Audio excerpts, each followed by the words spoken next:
Did you know that in Tamaulipas, Mexico, the illicit trade of huachicol, stolen petrol, generates up to $50 million a week for criminal cartels? Today, Tamaulipas is witnessing an alarming rise in violence, largely driven by criminal groups vying for control of border customs with the United States. This struggle is deeply connected to the lucrative trade of huachicol. Julio Almanza Armas, the president of the state's Federation of Chambers of Commerce, has voiced these concerns, urging immediate intervention from President Andrés Manuel López Obrador and Governor Américo Villarreal Anaya. According to Almanza, smuggling illegal goods, particularly huachicol, fuels these cartels' operations. The profits are staggering, estimated to reach $50 million a week, bolstering the military and organizational capabilities of these criminal groups. The situation has become so critical that recent shootouts in the region are directly attributed to the dispute over control of customs. The fuel smuggling is allegedly being permitted by none other than the National Customs Agency of Mexico, ANAM. This accusation falls heavily on the shoulders of the agency's head, retired General André Georges Fouillon Van Lissem, and the head of SEDENA, General Luis Crescencio Sandoval Gonzalez. These high-ranking officials are accused of orchestrating the smuggling operations, a claim that, if true, paints a grim picture of the situation in Tamaulipas. The illicit trade, particularly of huachicol or stolen fuel, is said to be the primary funding source for cartels in the region. This illegal activity is estimated to generate up to $50 million a week, fueling the military and organizational capabilities of criminal groups.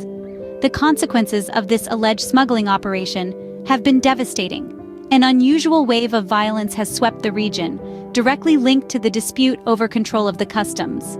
The situation is further complicated by claims of inaction from the customs officers.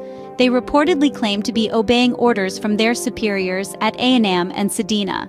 The direct funding provided by fuel and American goods smuggling through international bridges has turned border customs into a battlefield between criminal groups, negatively affecting the region's stability and security. As we delve further into the situation, it becomes increasingly clear that the role of ANAM and the actions of its officials are central to understanding and addressing the escalating violence in Tamaulipas. The proposed solution is clear. Mexico's president and the governor of Tamaulipas must address this problem head-on. Julio Almanza Armas, president of the Federation of Chambers of Commerce of the state, has sounded the alarm and put forth a direct plan of action.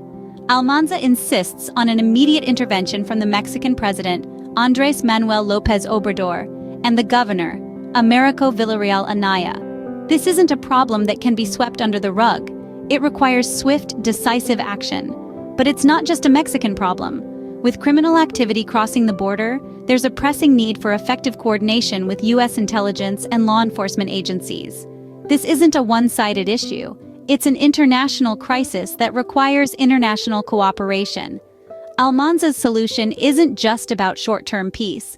It's about tackling the root of the problem, the fuel smuggling that's funding the cartels and the complicit customs officials turning a blind eye.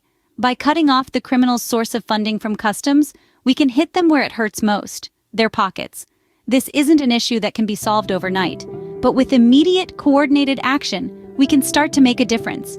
We can start to turn the tide on this rising wave of violence. Ultimately, restoring peace in Tamaulipas will depend on the government's ability to cut off the criminals' source of funding from customs. The situation underscores the need for immediate, coordinated action to confront the rising violence and restore security in the region.